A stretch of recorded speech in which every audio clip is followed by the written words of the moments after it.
I offered this movie to Corey first because he lives in Korea for 2 years, and I think he'd have a defter understanding of like the political satire.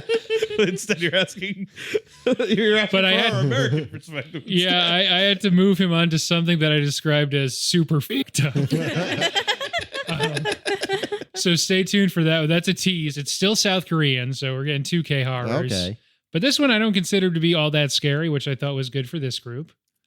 Not to point any fingers. I'm a huge wimp. I'll say that on mine. On the second playthrough, I was like, oh, there are no jump scares. There was two that didn't get me. Like I wouldn't call them. Maybe they're not traditional jump scares, but they were definitely abrupt actions with. Is it the two like randos? Yeah, that. Oh yeah, they kind of get ganked. I guess. Yeah. Oh, there's the one where they're in like the sewer hole and the monster's like right there, and they don't know that until they turn around. That one's kind of a little jarring as well. Sure, but that's it. The IMDb is funny because it's like there are several jump scares in this movie, and I'm like, are the jump scares in the room with us right now? We got like an hour into it, and we're like, huh. It seems like I've been over. Not even the reveal of the monster was a jump scare. Yeah, I really hate jump scares. They pull me out of movies. Yeah. They make me not want to look at screens, so I don't typically like watching movies with them, especially foreign films that I need to read dialogue for. Yeah, you're sucked into the dialogue, so you're even less prepared for the cat to jump across the screen or whatever. But yeah, this isn't that kind of movie. It's got more laughs probably than jump scares, but like a lot of Bong Joon-ho movies, a big melting pot of genre. And he's probably the best at melding all these different genres. But before we get to that, we should intro the podcast, which I don't know how to start yet. So it'll either be something like kind of just getting into the analysis, which is new for us.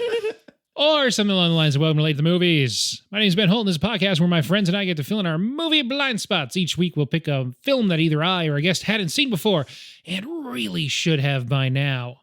This week, kicking off a whole new month. It's October. You probably guessed we're doing horror movies this month. This time, trying to think of like an actual maybe connecting theme for everything. All non-English horror movies. Spooky Subtitles Month. I came up with that first and didn't think of anything better. Maybe ever. So that's it. Definitely doing a couple that you've heard of probably this month, but we're starting off with, at the very least, a director you've probably heard of, Bong Joon-ho's The Host, his 2006 film. Yeah, excited to talk about it. Here with us today, left to right across your podcast dial, guest this week, we got Sam. Hey. We got Bree. Hello. We got Vaz. I'm going to tear you limb from limb, Ben.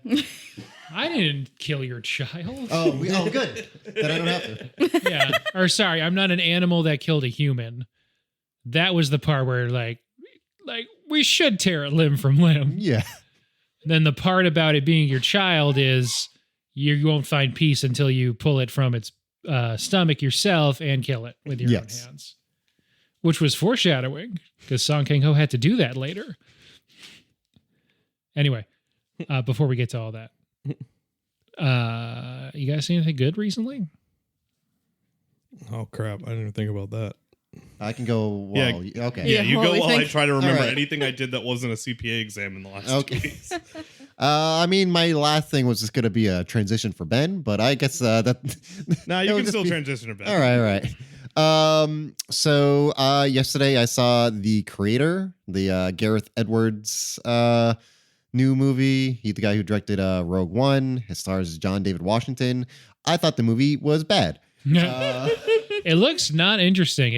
I thought it was like a straight to Apple TV looking movie. It definitely looks like that way. I was surprised it's in theaters. Though it's gonna probably go to Hulu. It's a Fox movie. Oh, okay. And it's just kind of boring.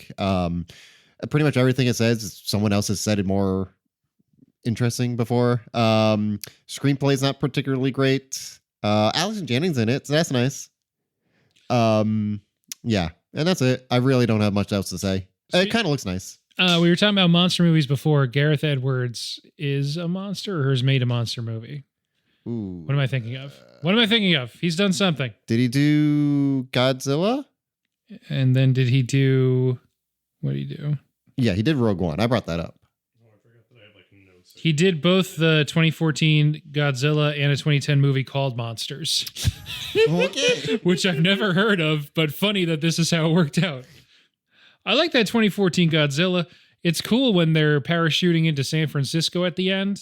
I don't remember that part. I also don't remember liking the movie because Bryan Cranston died pretty early on, and I was like, "Oh man, kick ass! You're not doing it for me." Yeah. There's a weird thing with that movie where it came out 2014, so that's right around Age of Ultron, where Elizabeth Olsen and Aaron Taylor Johnson are brother and sister. Yep. And then they're like married in Godzilla 2014. Oh yeah. It's weird. Yeah, So weird. Elizabeth Olsen's barely in Godzilla too, right? She's not even in Godzilla 2, but she's in. Gotcha. You gotta leave. Yep. No, yeah, she's not in it a ton. She's like the wife who's at home and worried about Aaron Taylor Johnson. I think she's also a nurse. Yeah, so she's like in a hospital that Godzilla sits on or something. But Godzilla's the good guy in that one because there's weird bugs that are trying to mate in San Francisco. I mean, And Godzilla- what's it's a a more race beautiful ag- city? It's like a jet-setting race against time to get to San Francisco before these bugs. And Godzilla gets there just in time. And then there's a chyron on the news that says Godzilla friend or foe. You know, for a little while, he was in contention for cock blockers. But yeah. then, John Cena got in. Ugh, Yeah. almost. Would have been nice. He would have just kind of overpowered that the star power is too. I mean, I understand why Godzilla typecast, but I Yeah. do want to see him do more work. Also, he couldn't pull off the butt chugging scene. You don't think so? No, no, All right. it wouldn't have been as impressive. He would have just absorbed it into like his nuclear blast stomach, or And then just yeah. It seems like we know a lot more about Godzilla 2014 than the other guests. So let's move on. yeah. The second thing I want to talk about There's was this great scene at the airport in Hawaii. the second thing I watched. So it's gonna go into Ben's thing. I'll wait for Ben. Okay. I don't have anything. Bree, do you have anything? Oh, I thought all of right. one thing. Then I'll bring. I won't talk about it. I don't know if I've seen anything. I've just been playing a lot of video games. I was Gone happens. back into video games. I was going to talk about Winning Time. Oh, okay. Yeah, go ahead. Winning Time got canceled, and I'm mad about it.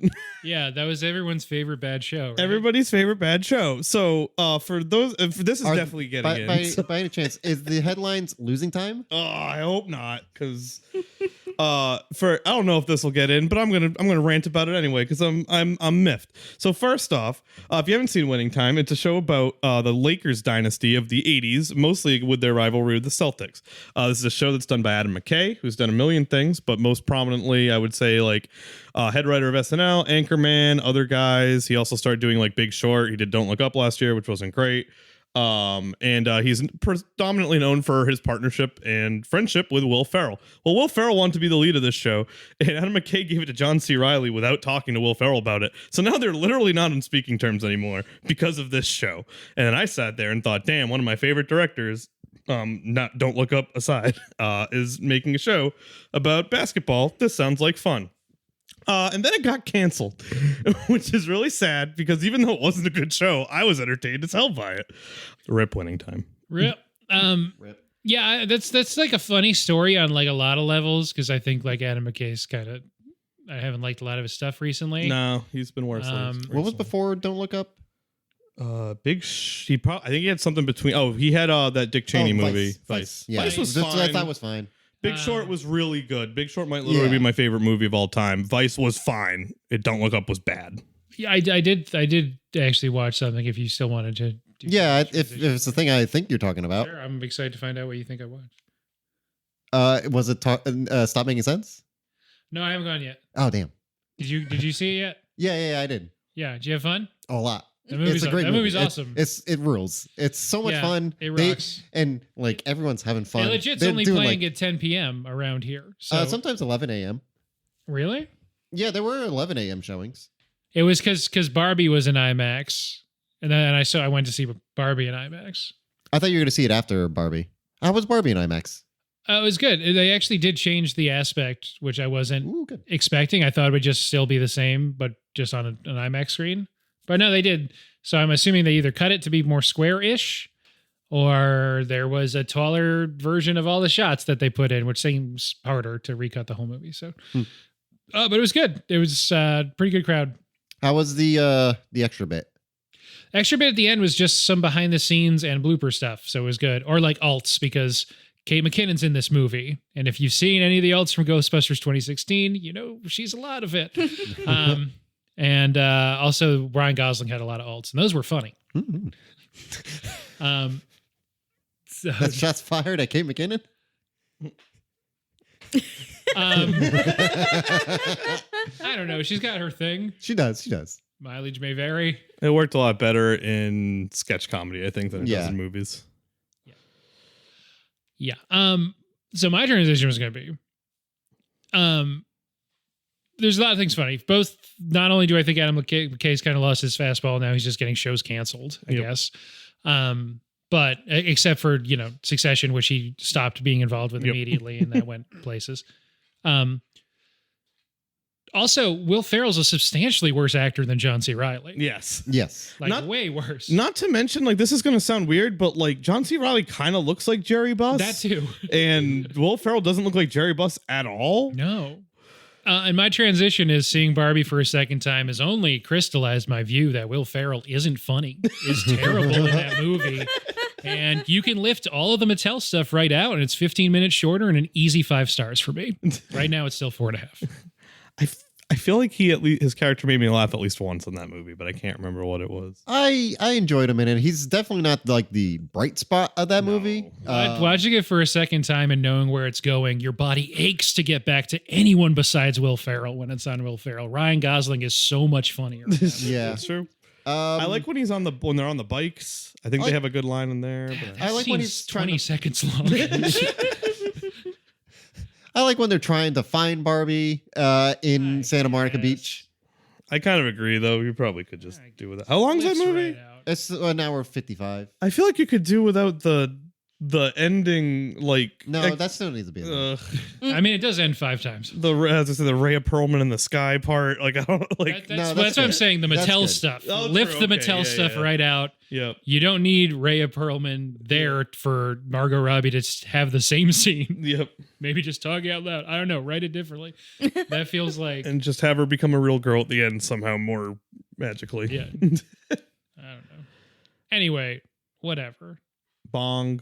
Bong. We've been recording for 20 minutes. That's our NBC moving on to. So we'll see, because we're always talking about the movie within the first 10 minutes of the record of what makes it to air, so to speak. So, I've seen this movie before. I watched it for the first time in the year 2020.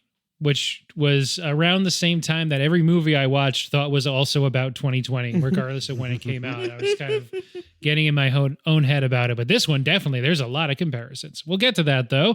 How about y'all? Well, I saw this movie for the first time in 2023. Let's see. I think it was back in the time of September 4th. And then also I saw it 2 days ago. So we saw it last night together as a couple. First time for both of you? Yes. Nice. All right. Who wants to give us a 1-minute plot summary? Sounds like me. Start the clock. The year of our Lord 2006 occurs after actually a bunch of other stuff happens before that in this movie, but we're not going to talk about that. And there's formaldehyde in the water, and there's a large fish that's just kind of monster thing that's kind of hanging from a bridge. And there's a guy who's very bad at his job and perhaps developmentally disabled that has been disappointing his father running a stand. And he has 2 siblings who are the 2 most successful people of all time, a world-class archer and a college graduate. And together they try to overcome this monster eating the bumbling guy's daughter. And transporting her somewhere. And then they're like, government gets involved and oh no, everyone's gotta die, I guess. And then on 2000 era cell phones, he gets a call and it's his daughter and she's like, I'm still alive. And then a lot of monster stuff happens. And then there's a thing called Agent Yellow, and that's out there. And then the girl dies, and then there's another kid who comes involved at some point. He's fine. And the monster dies, and movie. And it's basically Parasite with a large monster. I think that's everyone's going to say that. Done. So this movie came out in 2006. Oh. There's like 2 American characters, kind of like there's other people you see on the news or whatever, but there's really like 2 American characters with like, you know, they get lines and a couple scenes. There's or whatever. 3. Who's the third one? Which one are you not thinking of? Are you thinking of the new? Oh wait, yep. There's this. Doctor. There's the guy No, that no. has like the Korean girlfriend. Oh, there is that guy. Sergeant Donald Heroson. Yeah, I'm thinking Yeah, of that's the him, guy. and I'm thinking of the doctor from the beginning and There's kind a of doctor the at the end with No, the but lazy there's- eye. That's like it's all a ruse. There's the same doctor. No, It's there's the same different doc- doctors. It's different doctors. They're different doctors. One No, looks like Tim Robinson. The other guy is the guy from The Walking Dead. All right, whatever. One's They're older. both wearing a lot of like hazmat shit. You can't tell actors in this movie apart. Just the white people. Anyway, so apparently in 2000 in South Korea, that's a real thing that happened. Yes. The American military ordered a South Korean lab assistant to pour a bunch of formaldehyde down the drain or directly into the Han River or something. The Han River's in Seoul. A lot of the movie revolves in a very literal sense around the Han River Yep. and its many bridges and nearby sewers. Did you pick up on the Sergeant Donald? So there's an American guy named Donald who rushes in with no expertise in the situation, immediately makes everything worse. Yep. And then the government lies about his involvement and tries to portray him as a hero, even though he did nothing. I did notice that. 2006. What the hell was going on, man? All these protests and misinformation about infectious diseases. What's going on?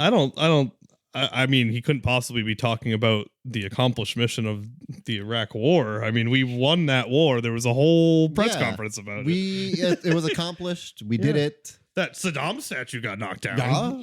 I think that was the whole goal, right? We just went in, knocked down a statue, and then Yeah. And they then, know the deal. And then democracy took place. Yeah, And, and it's a great country to this day. Iraq. Everyone knows how great Iraq is now because we went in there and fixed never it. forget. Yeah, Never forget. because that was involved. Yes. That was directly involved. Those are together. Those things And like happened Yes. because of the same thing. and completely unrelated to the American military. What's Agent Yellow a reference to? Oh, I mean, I can't think of anything. There's a like I know, I'm like for some reason I'm thinking of some country somewhere that in some war we won, I believe. Yeah. Another Yeah. war. Well, we that never Americans- lost a war, so No, it's so no, hard we're per to- record. Yeah. There is a 1980s punk band that's called Agent Orange, so it might have been a joke Okay. about that. Because Gotcha. Bong is a big fan of like 80s punk bands. Yeah. That is known. I think they're 80s. There's an REM song called Orange Crush that might be Ooh, Oh, related. yeah, I yeah. don't That's my know. favorite song from that year. Yeah. It's also yeah. a soda. It That's is. true. Oh, These are yep, true, yep, you yep. know. And that's This is always in all all- his movies in the Yeah. background. Yeah, It you has always to see a always- bottle of Orange Crush. Agent Orange actually started in 79. 79. How about that? Yeah. The band, obviously. Oh, yeah, Not obviously. anything Yeah, else. yeah. Because there's Because nothing that's else. where it first. where it came that's from. the first time anyone ever said Agent Orange. Yeah. United States has never done anything wrong. Yeah. And Yeah, on that yeah, yeah. note, gut reaction. What'd you guys think of The Host by Bong Joon-ho? I really liked it because it made fun of America for being so bad. Yeah. I also really liked it. I liked it subverted a lot of what I thought it would be for a monster movie. Because I don't like cheap jump scares. I like when jump scares are done well, but the fact that there wasn't a single jump scare in it, I thought was including like the reveal not being a jump scare really was fun. It was just it was a fun monster movie. It is fun. Yeah. Bad shit happens to innocent people, but But like there's such whiplash with like what is Yeah. funny and like the Yeah. gruesome stuff. Like for sure. Like- it's like- a fun watch, but Literally, I don't have a ton of notes, but one of them is my favorite thing to talk about with this movie is the subversions to monster movie genre that it does. I think you had a point before we get into it. yeah, I Because just- that's really like the first big scene, and we should talk about. just one of like the like I guess funny bits in it that Kim's had like a very unopportune time is when Song is like trying to explain to the cop, like, no, my daughter called me. Look, this is my daughter, my cell phone. And then he puts it in his mouth and he spits it out into a trash can. He's like, this is a sewer. And the cop's like, no. She couldn't have called you. That was a dream. Good shit. I'm also realizing now that my bit for the opening definitely should have been just being like, Billy J. Monster was having a great day on the bridge when all of a sudden, like, somebody started throwing food at him. He hates littering and too set him late now. off. Yeah. I think it's just such I don't know. I already mentioned Bong always gets credit for being this like master genre blender, but also subverting also. So for monster movie subversions, Tonal shifts in his movies are nuts too. Yeah, like I feel like I've only seen two. I've only seen Parasite and I've only seen this one. But yeah, just like both of them are just like everything's really funny and then someone just gets killed and it's like, oh cool, I guess we're dealing with that. I mean, Memories of Murder is like one of the bleakest movies ever made and also is really funny. Yeah. They love doing jump kicks in that movie. They do love doing jump kicks. They do. There's a jump kick in this movie. Yeah, and it's done really well. And it's low too. Yeah, exactly. It was like on the floor. It was great. We both like popped for like what? So, Where you pull that one out of? So just thinking like time period wise, this versus say Cloverfield. So the first big scene in the movie, some other stuff happens. It's like the background, but then you're on the side of the river and you're at the food stand and they're bringing people food, whatever.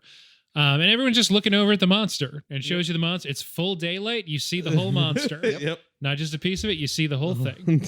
And it jumps in the water and people are like, what the fuck's that? They start throwing shit into the water at it. And then a lot of times when we talk about on this podcast, like what I think are perfect action movie sequences, I'll reference Jurassic Park and the T-Rex attack. Yep. This sequence takes a lot from that sequence. Yep. It takes a lot from Spielberg in general. A lot of people in this movie looking at things and you like are kind of zooming in on their face, seeing something happen. And this has like a great one on Song Kang-ho's face when he looks and then it changes and you just see the monster just full body shot of it from far away, just running down the side of the river, knocking people over. Yep. That first guy that really just gets whipped. Too. Yep. We rewatched that scene like 5 times in a many row.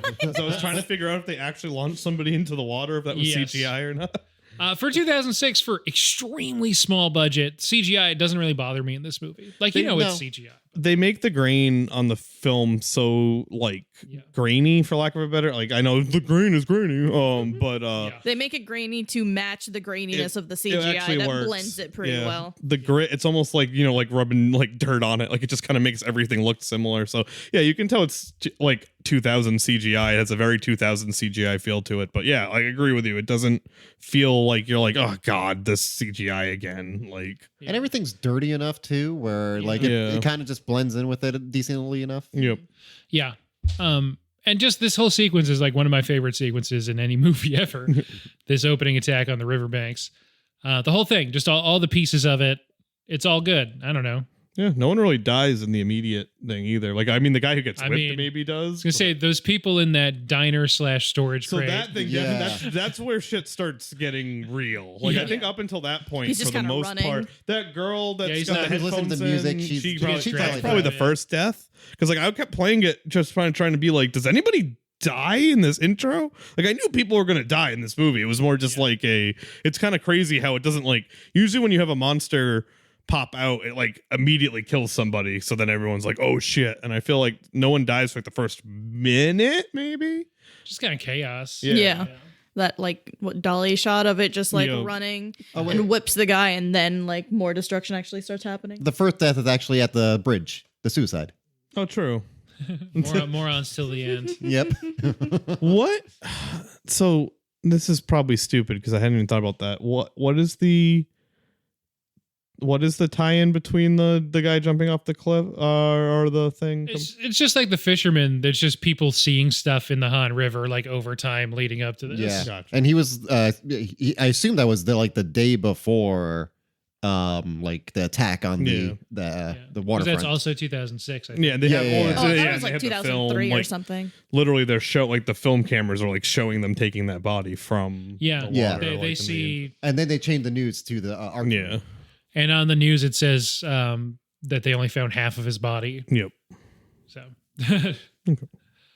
I had just forgotten about that until now because I was like, they never really came back to it. And I was like, that guy was the key scientist that, like, did a thing. Great foreshadowing too when he's like you can see something moving in the water. Mm. What was that? I assume like that guy was like just some businessman who Yeah, I think it's probably, just lost like a bunch of money. a thing. Yeah. Like he was going to commit suicide. And then right before he committed suicide, he Yeah. was like, oh, shit, look at this shit in the Yeah. water, man. I don't know. I'm still jumping, but just kind of cool. I know like culturally salaryman suicide is a big thing in Japan. Yes. The Pixies have a song about it. So. And there's the whole Parasite is about like debt collectors thing, so Yep. But yeah, this sequence is wonderful. So after that, Song Kang-ho's, kind of involved. Weirdly, gets like elected by the mob to go over and try and open those doors. Yep. Him and Sergeant Donald's try and get it open. There's that great shot that pans down on the faces and the hands trying to get out to the Yep. blood dripping onto the ground. Yep. And it just kind of busts open. People fall out. They pick up that road sign, Yep. try to attack it. Great shot with him like running with the road sign, but And they then only on top show it. of the- Yeah, they only show it from like in between the trucks, so you can only just see the top of it, kind of like Yeah. bumbling back and forth. And that's how he gets blood on his face. Yep. And the big dude that gets eaten here is in the background of so many shots throughout the rest of the movie. And I'm wondering if they used because he doesn't have any lines, so it's not like they would have to pay him a ton. No. But he's in the background of like every shot in the sewer, just about. And he's dead within the first, attack. yeah. But he just goes with them to the sewer. Do you think there's a chance that they just made like I'm not trying to be rude to this man, but like, they just made like a beanbag or something and just threw his clothes on it, and that was Yeah, I was thinking they might have just made a dummy because he Yeah. has to move, and it's not like he's in focus. no. I'm assuming that's probably what they did. But Like he's kind of hopefully- just there, and I think sometimes bodies are just on top of him. Yeah. Yeah, for sure. Might have also just been he might have been like a gaffer or something that's just Yeah. like, I just Yeah. go Damn, lay lay down I over have a there. free week. I can just lie on Yeah. the floor. Those scenes, there's a lot of those scenes, but there's not a ton of those scenes. Like, Yeah. And just to kind of wrap up that part, his daughter, Song Kang-ho's daughter, who's Song Kang-ho's Gang-do, I believe is his character. I had it up. I'm on Agent Orange now. As far His daughter is Yeon-seo, and you're on Agent Orange. Yeah, so she comes out after seeing her aunt take too long in the competition, costing herself the archery championship. Mhm. The clock runs out before she gets the shot off because she just waits too long. And she leaves and kind of looks around, coming out of the caravan, not knowing that what was going on outside. And there's what a great bit where he grabs her hand and they start running. Yep.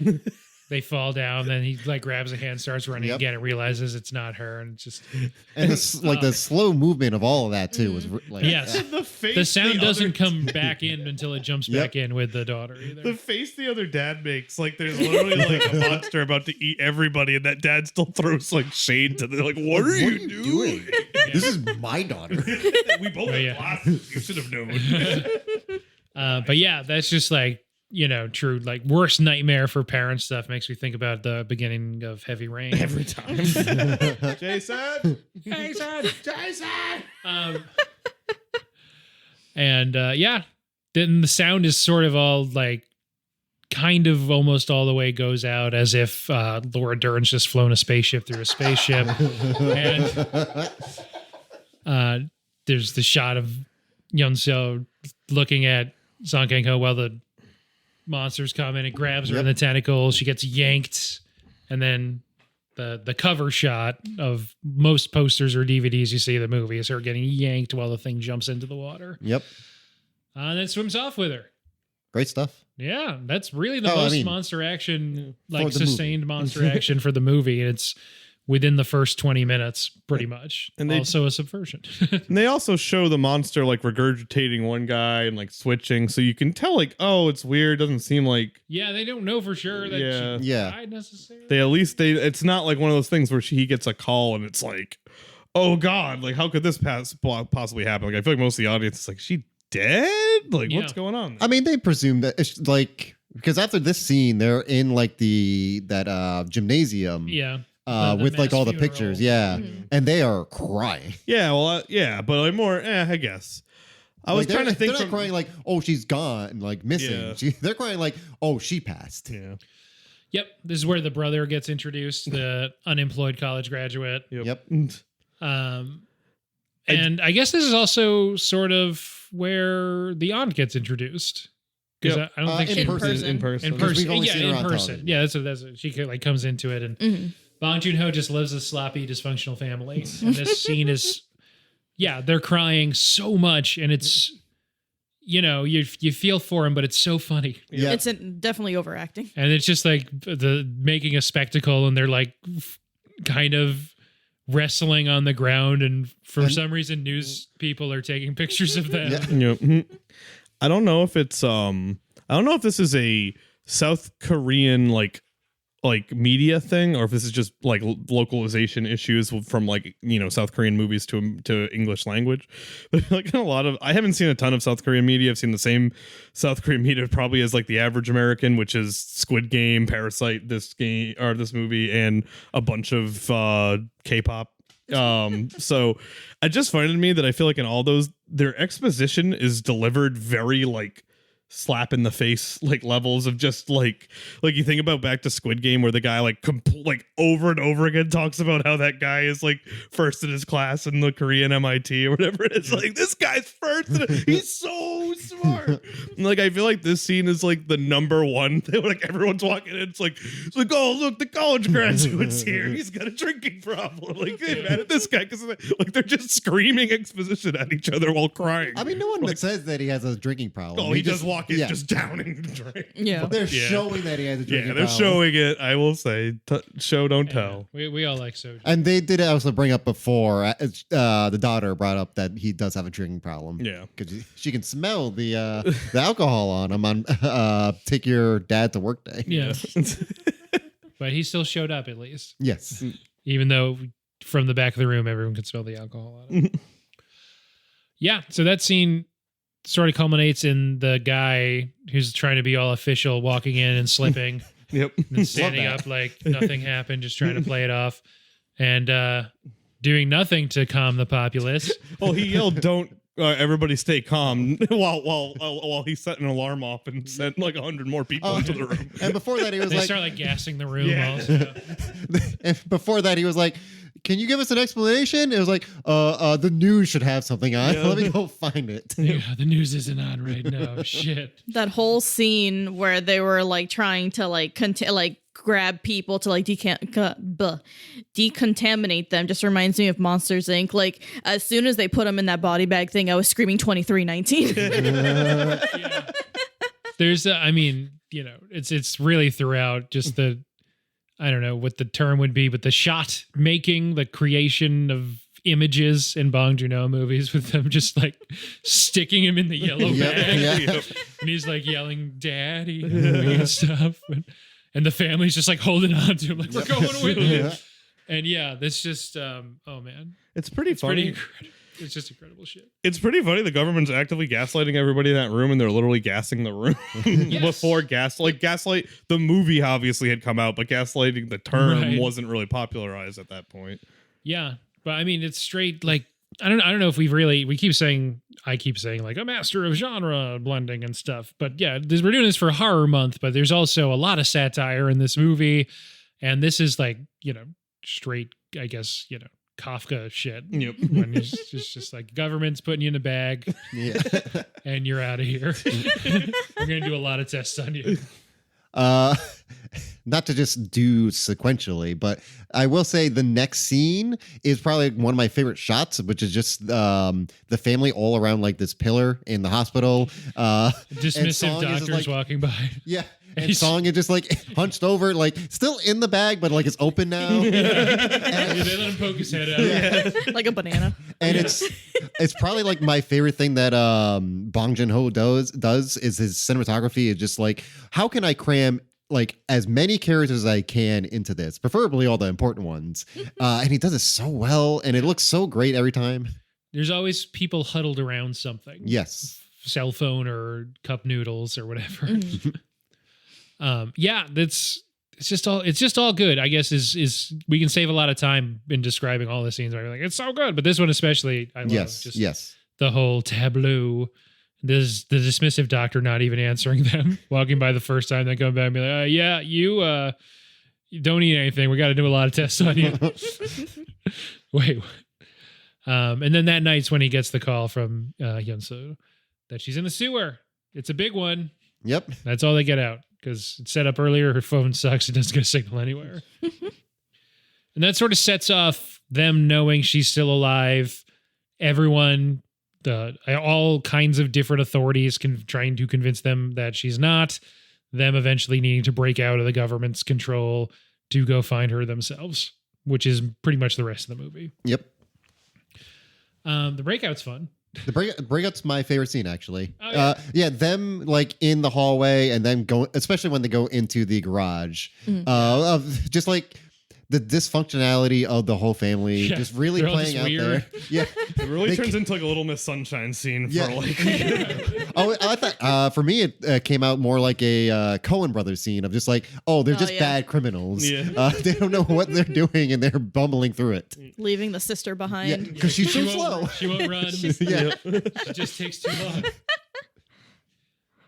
It's very funny. And then the cop who was, my god, the cat pushes him down. That's fine. I mean, you already described the scene where he's putting the phone in his mouth, but he's doing that while inside a plastic bag. Yeah. Which is also a great look. And then I love that scene ends with seemingly organized crime people charging the dad for lots and lots of services rendered. $11,000 I think came out to. Yeah. Yep.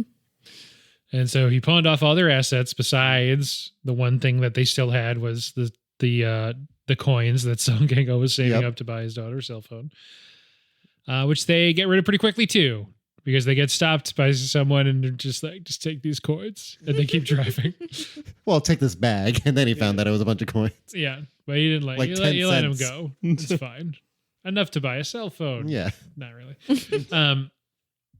Yeah. Then they're kind of on their own for a while, and then the dad dies. That's true. Well, we do have that really great scene of them in like the food truck. There's a lot of good stuff that happens there. Yeah.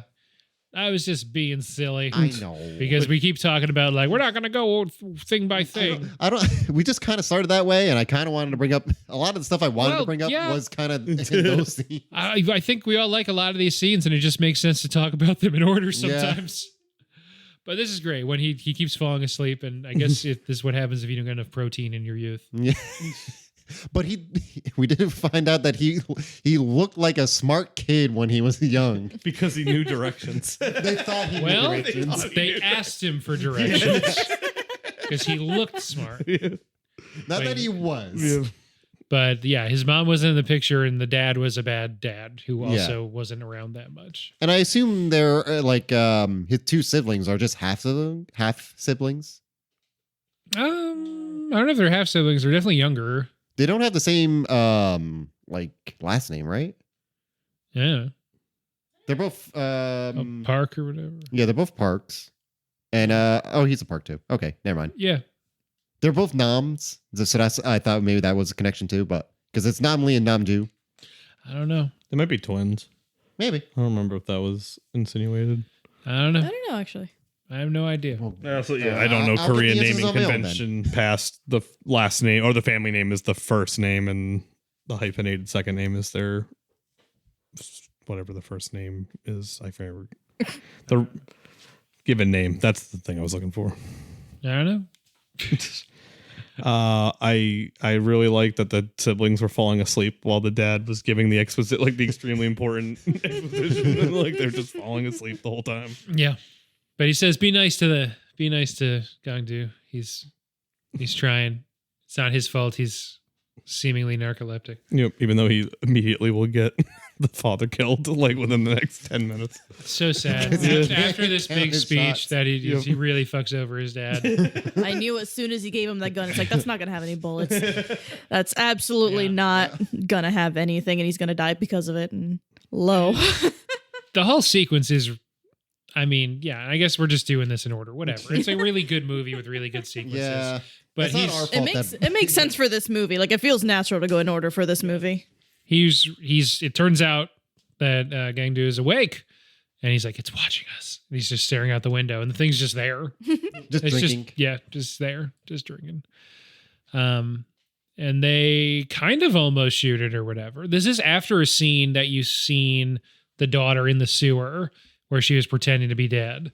Yes. So I always think, is it pretending to be dead when it's just sort of on its back and not moving until the other brother shoots it again? My guess is that it was kind of just hurt. I don't think it was pretending. And then when it got shot, it was like, because it got shot again. It just like stops moving, kind of. Yeah. So I don't know. Good chance that it's never been shot before. That too. Also, it's just doing its thing. Yeah. They should relocate it to a place where it can do these kinds of things. It's not its fault it got so big. It has a lot of legs. God forbid a fish have hobbies. Yeah, for real. It's not like, it's like monster sized, but it's not like Godzilla sized. Mm-hmm. It's treatable. Yeah. It's the size of like most moose. Yeah. Yeah, actually. You see moose out there, the only Moose are megafauna left in North America. Yeah, they're like monsters. Moose. Basically, they're giant. Yeah. Mooses, I think, actually is the plural. Oh, for, okay. Weirdly. So anyway, like we said, he messes up the bullets. Yeah. Rip to both that character and the actor who played him, unfortunately. Yeah. Oh, was he the one who passed away? He passed away like literally September 11? this Yeah. year. Oh, wow. Let's get a Very name. recently. How old was he? Byun Hee-bong. He was 81. But yeah, I think he does a really good job in this movie. Oh, I loved him in this movie. Yeah. He's great. He's out about halfway in, but makes an impact. I think everyone's killing in this movie. Yeah. Mm-hmm. And then the family essentially separates until the very end at this point. I like seeing them have to like each like work separately though. Yeah. Well, two of them work separately. One of them takes a nap in a hole for a while. But then she gets to the sewer after one of the brothers tells her exactly where to go. But she's been looking around. Yeah. We were joking. She has a lot of arrows. She's scared. So Chekhov's can't fire arrows in time hits because she's like aiming at the monster, and the monster like body checks her into like a sewer. Like it's hard to explain without seeing it, but it's basically just like a reservoir within the sewer that's like very thin, and basically it's not that long of a fall. She probably falls about like 5 to 10 feet, and the monster can't fit into it. So the monster just kind of looks at it, like sticks his weird tongue down there, and is like, I can't get down there, and moves on. And then like 30 more minutes of the movie pass, and then she wakes up, and we were joking that it was literally like a video game respawn event. Like she basically just wakes up, gets out of the hole, and the monster's just charging at her. It literally seemed like a save scum. Makes the right call to hide that time, and then sees her brother running by also. Gang-do gets captured, I guess you'd say. Yeah. Well, he tries to like while this is all going on, they're all fugitives, and they're all on like, the They're most wanted on the news. Because they have a virus in them. Yes. They're the host of a virus. Yep. Because the government's lying about virus stuff. No, I think it's real. I think the virus is real. You guys don't believe in the virus? To cover up that America did some bad stuff to the water. I've also been in the spot where Gang-do gets captured. We've all been there where like you like try to run away and realize there's no place to go, and then you're just kind of like, you got me. Yeah. And he does like start to run, and then he just turns around. He's like, "They have guns. They're gonna get me." So my internal thinking of that was that he was just like, he just lost his dad. Like he Yeah. probably was like, I want to go back to my dad. Well, he covers his dad's face with Yeah. like a newspaper, Yeah, and then he like looks back and he's still crying. he kind of and like Yeah. scampers away, but then realizes he's got nowhere to really scamper to, and then just kind of turns around and puts his hands up. The scampering. yeah, I just thought like he wanted to like I can't leave my dad like this. I know I just put the newspaper on his face, but Yeah. like his dad just died Yeah. because of him. I'm not saying it's easy. I'm just saying that it was funny that he ran away from his dad and then turned around and came back and was just like, shit. Yeah. So you briefly think maybe they believe him. He's not taking the anesthetic, so he's Yep. still awake while they're doing tissue samples and Yep. shit. He's in a lot of pain. And then the American doctor with the lazy eye comes in. Tim Robinson. Right, exactly. And seemingly is like, not necessarily on his side because he's obviously just immediately giving off creepy vibes, but talking to him as though he thinks that his daughter might be alive still. Mm. But then he's just like, oh yeah, definitely the virus is in his brain because this man has dementia. Yeah. What's the translation line that the guy says? Because I remember laughing at that part where he's like, "No one's fucking listening to me." Or something like that. Yeah. And the translator's just like, "No one's fucking listening," like very flatly, like a translator would. Right, yeah. No one fucking listens to me. Don't cut off my words are words too. Or don't cut me off, my words are words too. Yeah. Yeah, no one listens to him. So he undergoes more shit. But after overhearing the doctor tell the other doctor that there is no virus. Because he speaks No, English the no whole time. virus. Yeah. I mean, those are at least like some pretty translatable keywords. I Yeah. feel like you Yeah. maybe would just pick up no and virus. Contextually, it makes a lot of sense that he'd know those, I suppose. And then even though he now knows there's no virus, no one believes him as they strap him in and Drill into his brain. brain. Them. yeah. That's the one place where it can be.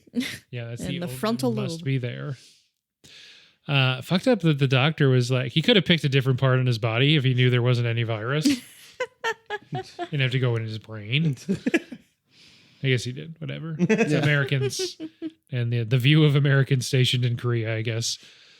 Yeah, but he wakes up after the surgery, holds nurse at disease point. Yeah.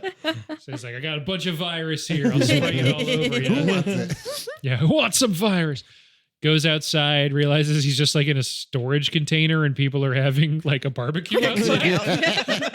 Bunch of American soldiers just like eating ribs or whatever. He kicks over on the road. Which is a good move. And then he just runs off. And he can't run that fast, so no one chased him. No, he got into an ambulance. Oh. Yeah, he I stole was an taking notes. ambulance. I was Yep. taking notes. When there wasn't subtitles, I was like, take notes. Yeah. All the while, like we said, the sister is she wakes up in a bridge truss and then walks around until she gets knocked into the sewer grate or whatever. As she's getting a text message, or right after she gets a text message from her brother, who has some spy shit going on. He meets up with an old friend.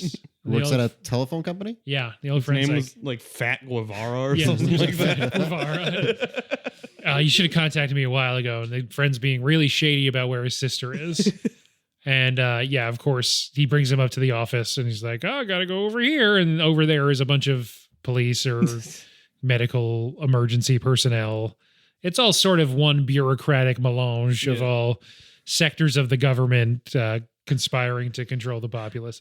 I did love the line with like does the reward money get taxed? And they're like, oh, it's a write-off. Like, don't worry. It's an exemption on extra income, or bonus income, or whatever they say.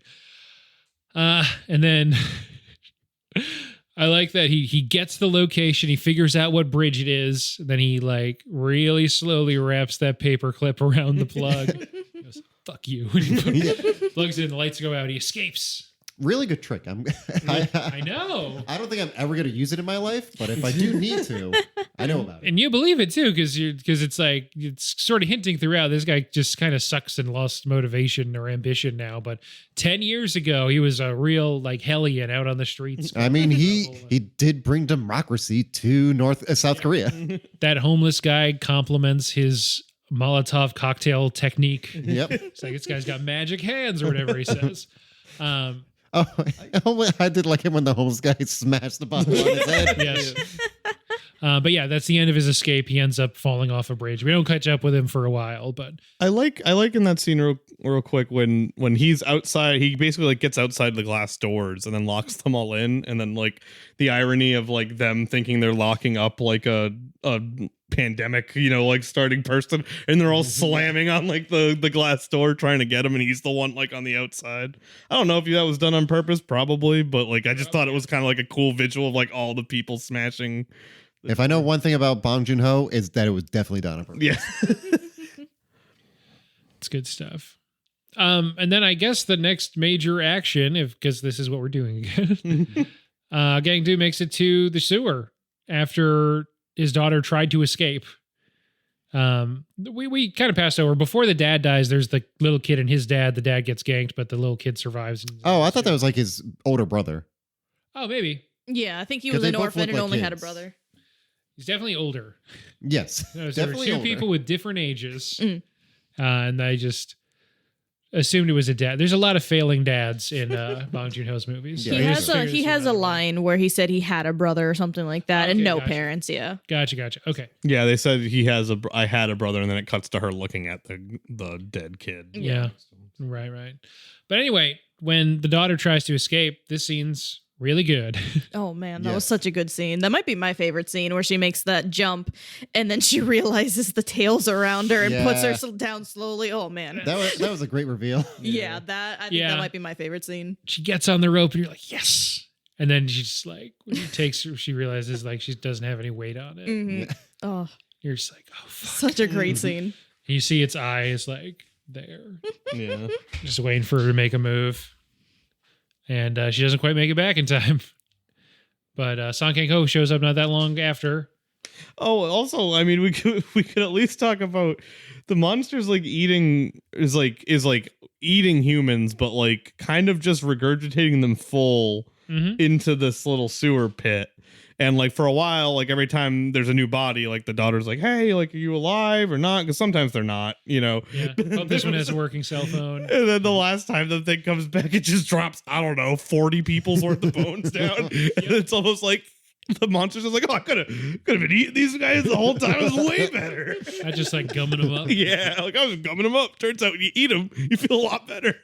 He's just saving snacks for later. Yeah. It's like a hamster. The first time I watched it, that was like a whoa moment. It's like, Yeah. oh, it's doing a lot more than it really is by odds. Also, I mean, I know he's a monster, but I don't think like putting all your bones where you put all your like body that you're gonna eat is a great idea. Like, keep them separate. Yeah, especially because we know we can't break down bones because you just spit out all those bones. Yeah. So you gotta get bones back in your mouth. Like, he might accidentally chew up a bone when he's like getting a new body in his body. Classic mistake. Classic mistake. So, yeah, Gang-do's there. He's hanging on the rope. There's that great shot of him like hanging on the rope and yelling. Yep. And then he sees the monster walk across the grate above him with his daughter's arm hanging out of its mouth. And he starts running after it. That's when he bumps back into his sister, the brother who's with his new homeless friend that hit him with the bottle. And then it was like, I got nothing to do today. I'll go with you. They're on their way there too. They get dropped off near the demonstration, but the brother's running across the bridge. They basically all meet up on that bridge. Song Kang-ho jumps off. The monster attacks like the demonstration place where Agent Yellow is, goes off, stuns him, etc. Starts to demeculize him because Yeah. some fishes that were a part of his body start falling off. Yeah. Mhm. Sequence is great. I love the kind of sort of gonzo bizarre look of the thing dispersing the Agent Yellow. Yeah. It's very, I don't know, in this kind of suspended or I guess like slightly heightened reality. It makes sense, I guess, they're like, Americans have had a lot of success with this thing, and it looks like a fucking somebody way too into Yellow Submarine and that particular art style made it. But this sequence is good. Yes, it gives like a moment for each of the kids to like have to attack the monster. Mm-hmm. Each one I thought was really fun and entertaining. And their nameless homeless friend eventually. Yeah. Who climbs up a grate and just dumps a bunch of gas that the monster likes. The monster's like, ooh, I'm going to drink all this gasoline. The monster thinks it's raining. I was like, ooh, I'm not going to have any of that Han River. I'm about to say. Finally, some good fucking food. Yeah. And while the brother was very good at making Molotov cocktails, he misses with every single one. Yep. Gets really close, though. It seems like the monster's about to get away. He got so close with all of them. I lost my absolute shit when he was going to throw the final one, and it was slow motion, and it was great, and it just falls behind him. Yeah. I do love the way that he like lights a new one, like he twirls around with it in his hands. That just looks great. I know he's just doing it for show because he's like, this looks cool. Fantastic subversion to have like the monsters covered in gasoline, literally has its mouth open. Like you just figure slam dunk, this is the end of the movie, and he just drops it. Yep, just slow motion drops the last one. You think he's gonna hit it. And your immediate thought is like, well, yeah, his homeless friend was probably not expecting it to be this long, and like that guy's about to get eaten. Yeah, and that homeless guy is probably thinking like, I just wasted a whole tank of gas. Wasn't easy to get this. Where did he get it from? And of course, the sister steps in, takes the shot, hits it right in the eye. Hits it right in the eye. She yells, "I won't hesitate, bitch," as she reads her Miranda rights. High fives, Channing Tatum. Shoots off Rob Riggle's dick. I did think it was a little weird that they kept humping the monster afterwards. Yeah. Like, especially like what just happened, and they just realized, and they're too busy humping it. And then having the corpse do the Michigan J Frog, "Hello, my baby, hello, my honey," was kind of a weird choice too. I was really liking this movie up until that point. It really ruined the end of the movie. Yeah. Probably worth mentioning that Song Kang-ho did pull out the two kids from its mouth before it's set on fire. And before it's attacked, really. Before it's attacked, yeah. It seems to just be like stunned, like you said, the fish start falling off of it. Yeah. Stunned, or it's getting shocked or whatever. He pulls them out, and his daughter is dead, but the kid seems to just be unconscious but alive. After it's set on fire, I like he gets that pole because he's mad that he killed his daughter. Understandable. He breaks it off on both ends to make a spear. Then he steps out from behind that pillar, just impales it. Yep. I love that he had to use his palm for that too. Yeah, it shows the circle on his palm. This movie looks cool. It's very early digital colors in, I guess, what's that, oversaturated or really bright or whatever. Feels not, obviously doesn't look like Collateral, but same kind of time period, right? I think. Yeah, it's that's 2004 for Collateral. Yeah. Almost like that Snatch Guy Ritchie filter. Yeah, almost. I'm assuming this was on digital. I guess I didn't actually check. My guess is probably, yeah. I mean, if they're making it was just done on a small budget, so it would make sense. Yeah, with all the CGI they got to do and all the color stuff that they do. But something, it just looks great. It does. It just works. And that's pretty much it for the monster. It dies. Rip monster. It has a boss death animation kind of thing. Falls to the ground. And next thing you see, he's doesn't have blonde hair anymore, right? Yep, he doesn't have blonde hair. Yeah, he cuts his hair. Too. To show time has passed. Yep. And it's snowing. And it's winter. Again. Mm-hmm. Yeah, and it's winter. He seems to have maybe unofficially or maybe officially adopted the kid that survived. And he thinks he hears a thing looking out at the river, reaches for the gun, but there's nothing there. They have some dinner and ignore the news. Yep. Well, an American at a podium says that all the aftermath was caused by misinformation. Yep. And he's Not political awake at all. while the kid's asleep. So he can't fall asleep anymore. Yep. Exactly. They share food. I like that That's the kid it. says we should concentrate on eating, which is something I don't do enough of. I do love really like he says the kid's like fast asleep, like eyes closed, snoozing, and as soon as he in like a normal voice is like food's ready, the kid just shoots up ready to eat like he wasn't actually sleeping. I was just pretending until we ate it. That's literally what it seemed like. It probably was just not good acting on the child, but like it was still really funny. Yeah. 100%. I picked up on that too. It was so funny. 100%. So we've talked a lot about like all the comedy woven through it, but like the daughter does die. And she is like a pretty big character. We didn't really thread it through, but it's going back and looking at her situation a lot while she's in the sewer. And it seems like she's like pretty capable and does almost like get out herself. Yeah. If she just figured out how much more clothes she needed to like make the rope. I know. Or just wait and build up clothes until you don't need to jump, Because I think there Ramp was off still the monster. The little kid was dying, so she was in a Yeah. rushing. Also, the latest deposit was a bunch of bones. So Well, I think there was the still monster some got bodies smart. around, He's like, though. I can't send any more hoodies down there. Yeah, stack up the bodies. You think climb them? It's messed up. I feel like Hey, it's don't like have straights, man. not that this is something I'm familiar with, but I feel like stacking bodies and trying to balance on them would probably not be an easy thing to do either. No. Jenga style. You gotta alternate 3 and then 3 this way. Yep. That first Bodies? guy'd be a great base. He's a big guy. Bodies are heavy. Yeah. It's like a 12-year-old. She has a lot of time. Yeah. Yeah. And she can use the rope she has for leverage. But she didn't do that, and so she's dead now. So her And now fault. she is sad. Yeah. Sounds like a skill issue. Okay, so we did go through the plot pretty specifically, but that's okay because it's a good movie, a lot of sequences, as said earlier. Larger stuff. Obviously, a lot of shit going on around the edges, in the subtext, straight up in the text quite often. It's not always all that subtle, but I think humor helps to balance out the bluntness of some of the messaging. I don't know if we specifically called out the environmentalism either, but obviously don't pollute the river. Yep.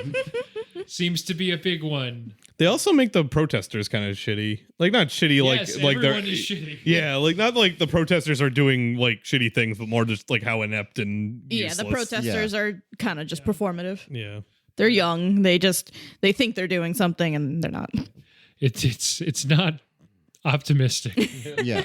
The government is also very inept and sucks and is, just ineffective bureaucrats who are seemingly completely under the thumb of the U.S. Mm-hmm. I did read that North Korea loves this movie Yeah. because of completely unsurprising reasons of it just dunks on America and South Korea the whole time. Yeah. Bong Joon-ho said it wasn't necessarily an anti-American movie, but it certainly is woven into it.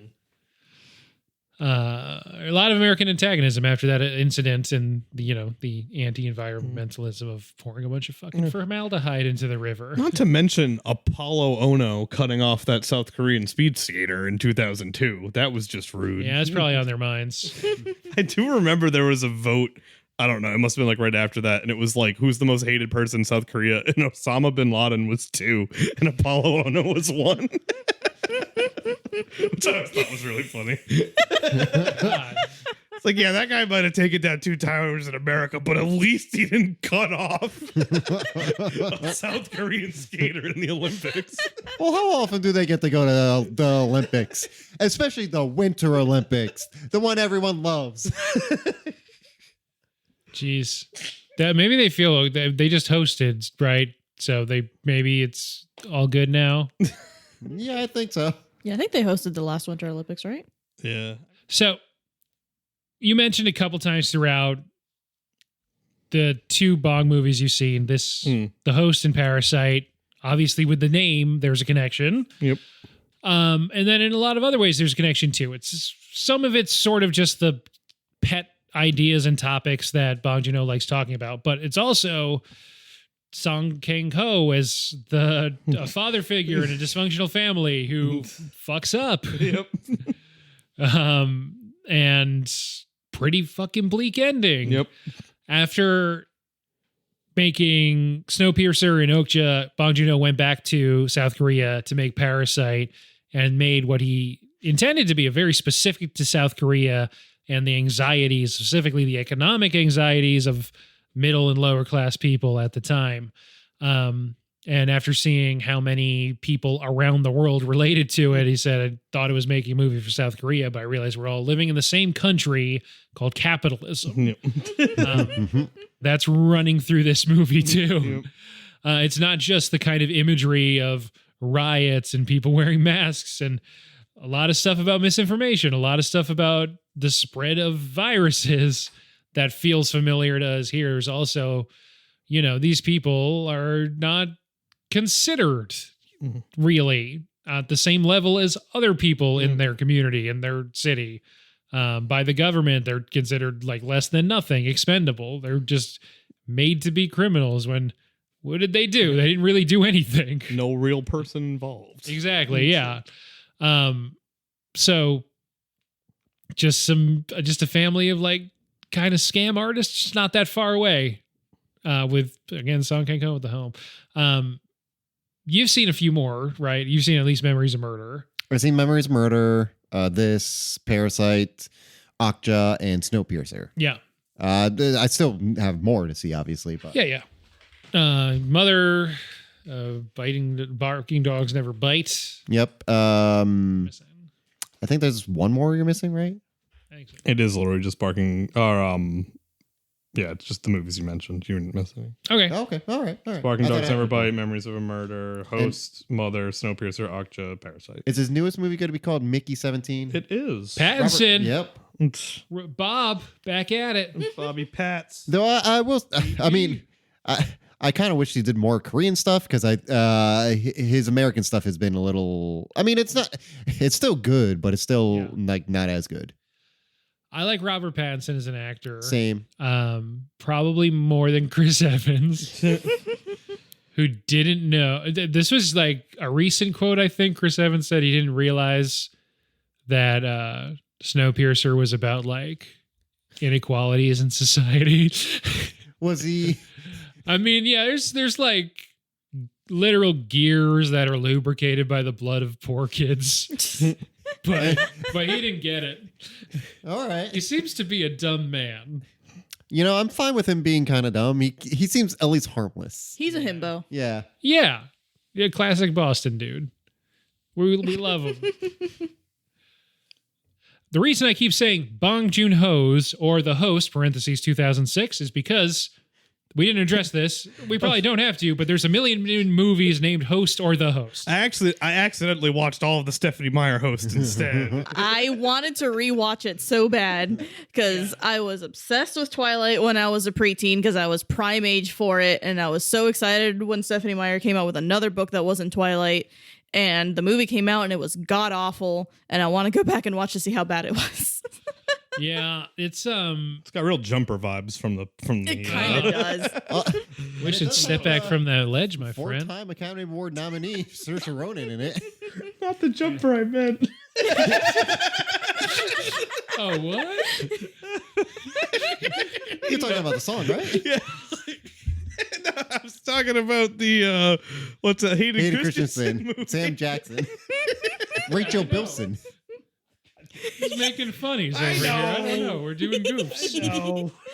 We're goofing it up. New So, book goofing. anyway, all that to say, like, and it's not like they all came out a while ago. I feel like there's pretty consistently a movie named Host or The Host every couple of years. The Stephanie Meyer one came out in 2013. 2013. Yeah, there was the horror movie came out in 2020. 2020, the Zoom one that's supposed to scientifically be the most scary movie. 7 years. Every 7 years, there has to be a movie called The Host. Yeah. Or Host. I think that one's under an hour long, but apparently pretty good. And Yeah. it's like the only like video conference movie that apparently works. Yeah. Most of them don't. It's- There's a lot that It's came supposed out. to be really, really good. Like, Looking at Where's the Jump for that movie was fun because it's literally just like Every 46, 20 seconds, 47, 49 again. Yeah. That's all you can do with that premise. Yeah. Just Yeah. about. but it's done. It's Yeah. one of those movies where jump scares are done so well, despite having so many, because it's literally the point. Definitely, I feel like the first Shudder original I can remember kind of breaking through into like, the podcasts I listened to being like, you guys got to check this out. Well, let's get into ratings for real this time. So from 0.5 to 5 on any scale you're choosing besides stars, what would you give Bong Joon-ho's 2006 masterpiece, The Host? I can start, I guess. Yeah. All right. I would give it 4.5 out of 5. US did nothing wrong. Nice. Do you have one? I got one. I'm going to give it 4 delayed archery shots out of 5. 4 out of 5 underage drinking. I like that, yeah. This one is a 5 squid legs out of 5 for me. A whole point better than 21 Jump Street. Wow. I'd say so, yeah. Well, and as we discussed on that one, that was like if they had both gone 4, I'd have gone 3.5. It was a classic 3.75 is 21 Jump Street. But rules are rules. Yep. So a movie would have had a lot different score if this room did that one instead of you, Greg and Ray. But, I mean, I would have given Alas. it 4 stars. That's an easy 5 for me. That's probably 4 or 22 5 Jump for Street's an me. easy 22 5 for is me. better. that's But that. I need room to go up because I do think 22 is better. I think it's like a 4 or 5 and then a 5 situation, to be honest. I think it's a 5 and a 5.5 for me. Oh, that's Meltzer ratings. We can't do that here. Those are perfect comedies. Right. What do you guys think should be, before I exit the show, the connective tissue for this month? It's going to be non-English horror. It can be related to that. Maybe I'll just be like, y'all believe in paranormal shit? Nope. Not really. I mean, I like to, like, if I'm like in like a scary place, I like to be like, ooh, what is it? Is it a ghost? But like, no, not really. I don't know. I don't think so. No? My mom's really into it. My mom, well, she's really into like mediums and that stuff, which Okay. there's been enough medium stuff that I've been like, maybe, but like I feel like it's just really good cold reading in the same way that like magicians seem like they're actually doing shit. Yeah. I don't know. I'm really into it, but I don't believe in it. The only like medium thing is that this is a wild story, but my mom, when she was like 16, 7, no, actually no, I think she was 18 because it was right before she fled Cuba. She had like a neighbor who I think was Delphi, but she like literally gave her a reading before running away, where she told my mom, it's like, you're going to meet a guy. He's going to look like this. He's going to be this much older than you. Your firstborn's going to be a girl and she's going to be this. You're going to have a secondborn boy 5 years later. And it literally all came true.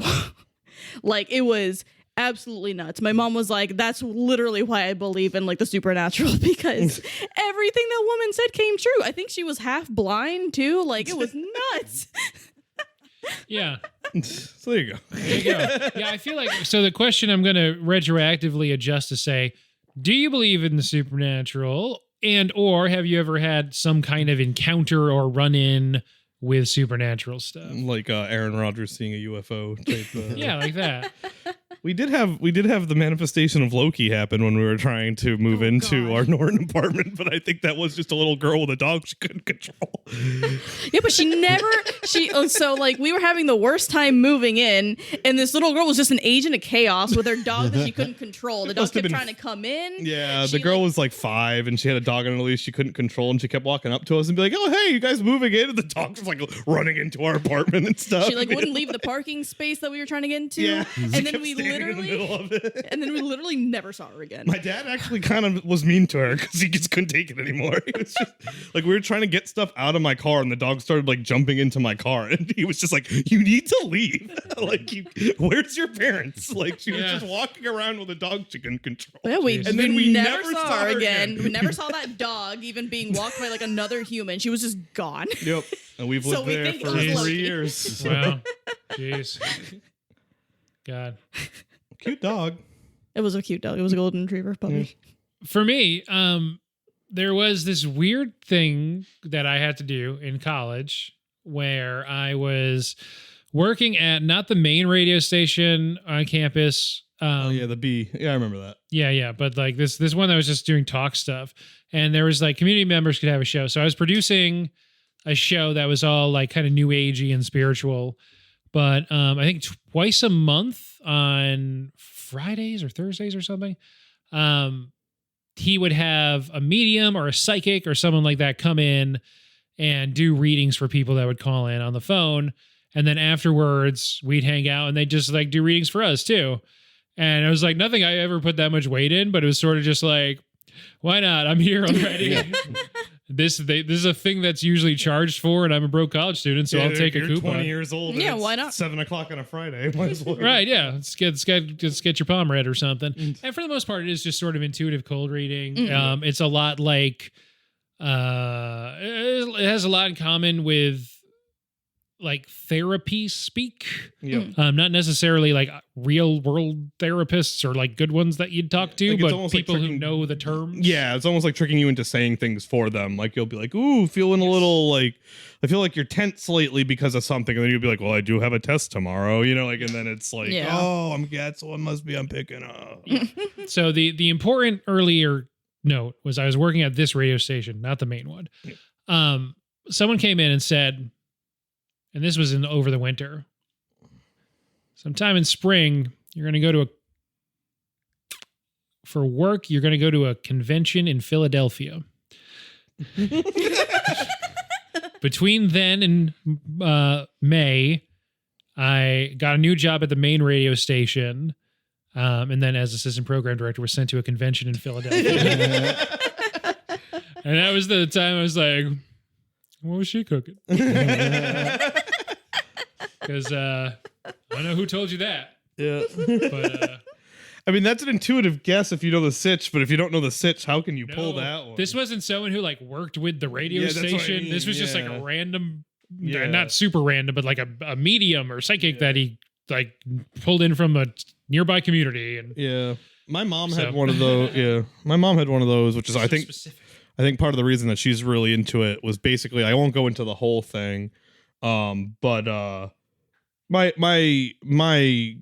mom's mom, my grandmother, who died before I was born, had a lot left unsaid with my mom. I'll just put it that way. And she went to a medium, and it was literally like she was like, oh, like it was like, I have someone named Joey who's looking for the nurse, and my mom was there with her sisters, and one of my aunts is a nurse, and Joey was her cousin who had passed away. And it's like she's literally dragging some woman, like he's literally dragging some woman out here to talk to you or something. It's like it was my grandmother, my mom's mom, and like she just laid out like 10 years of therapy, like psychically for my mom, basically all at once. Yeah. There's like a 20% chance my dad just sent like a packet of information to that medium just to like be like, she's really gonna need this, like just give it to her. But Yeah. other than that, I was kind of like, yeah, no, that's kind of crazy. But Yeah, I don't think you can cold read all that, but I don't know. You can Google stuff, infer stuff. Yeah. Just, How much was my mom filling in the blanks and she doesn't remember it? Because again, I wasn't there, so like I can't tell. But right. Yeah. Good. Yeah. How much of it is leading? yeah. Yeah. But that seems more specific than like they say, don't worry about the money. Yeah. So yeah. I got nothing. Damn it. Nothing at all. Not really. Huh. Nothing even like Like from your weird. parents or anything? I mean, the Man. closest I got is like You woke When I up was and a your k- shoes were in a different place. no, like the closest is like the X-Files would be on when I was a kid, and I was like, oh, this is spooky. Yeah. Or like something's moving at night, but it's really just your clothes. Yeah. Yeah. Remember my dad telling me never to fuck with a Ouija board because he and cellmates when he was in prison in Cuba used one, and something, I don't remember what he said, but something happened. He literally looked me in the eye. He's like, never fuck with a Ouija board in Spanish. And his cellmate is probably like, hey, if you have someone with a Ouija board, you can just fuck with them. That does seem to be a pretty messed up thing to make available to people. in It's a prison. toy. It's No, I know it's copyright. What Yeah, Parker Brothers or Hasbro, Mattel like, or it's Hasbro, Hasbro. yeah. Yeah. Hasbro, I mean, it is a Hasbro movie toy. too. It's multiple Ouija. movies. The second one's by Mike Flanagan. Ouija 2. By the time from this the comes Flanagan. out, I don't think Fall the House of Usher is out till maybe mid-October, but I'm really excited. October 12th, I want to say. Oh, I thought it was already out because I've been seeing reviews. I think the reviews just drop early for some shows. Okay. Sometimes. Yeah, I like that they're saying it's not as nuanced, but it's more fun. So I'm excited. I liked Midnight Club. I loved Midnight Mass. I really only saw Haunting on Hill House, and that's it. Okay. Which I did like. Better than Bly Manor, but I thought Bly Manor was also okay. Didn't watch that. Midnight Mass is maybe my favorite miniseries. Mhm. I was going to say like the recent past, but it might just be no qualifiers. It might be my Okay. favorite one. Check it out. All right. So good. It's very King-y. It's very Stephen King. It's set in like a fishing community off the coast of New England. Like, All right. Is there a lighthouse? no. Oh, get the fuck out of And here. They don't say it's Maine either. Is there a dark tower? All right, back to the ending. As I said 20 minutes ago, you can find us on Linktree. linktr.ee/late to the movies. No numbers. Thank you to the guests for being here, Sam, Bree, and Vaz. Woo. Thanks. Words. Indeed. Last thing. Oh, before you get to your last bit, writer strike ended. So Yeah. just want to say that. We can promote writers again. Yeah. Actors. We'll wait. Actors still can't come on the show. Yep. Drew Barrymore can go fuck herself. How about that? Yeah. She's Yeah. back on the side of the Angels. She literally only had to wait a day. Folded like laundry. Bill Maher also. Little baby people. with You hear dumb faces. Heels got canceled? Yeah. Rip Arrow guy. Fuck him. Stephen Amell. Yeah, that guy sucks. Yeah. If only he cared about the writers. If only he was a good person. Cody Rhodes likes him, so he'll be fine. That's the ticket. All right, yeah. So does it for the podcast. Is there another ending thing? I think we've done them all, right? It doesn't work with the song, so it can't be in the universe. No. I mean, normally we only do the song when it doesn't work. No, we usually do the song We've when done it it when like, it does weirdly work. works. There was one time. There was for the Thin Man. I think I just said "Keep on rocking with the Thin Man." There's at least one of them I said "Keep on rocking with the something." I can't remember what it was. Oh, how about Little Host, the one I said. It's a deep cut White Stripes song. All right. Thanks for having us, everybody. Thanks for inviting us into your ears today. Thanks for inviting me into your lovely home. Thank you. Yeah, thanks. It's weird now. I've done it 2 episodes in a row, and now I'm hosting one here. What? Hosting? Uh-oh. Look out. Bong's Tentacle. Throwing vase in the river. No. You got hosted. You got hosted. You've been hosted. That's what he said. No, we all You've been heard it. hosted. We all heard it. The monster yells, "Get hosted" every time he throws somebody. Yeah, and I'm going to host you in the sewer. You'll be hosted. In the same cadence as they got Norded. Yes. Thanks, everybody. Bye. Bye. Aqua got hosted.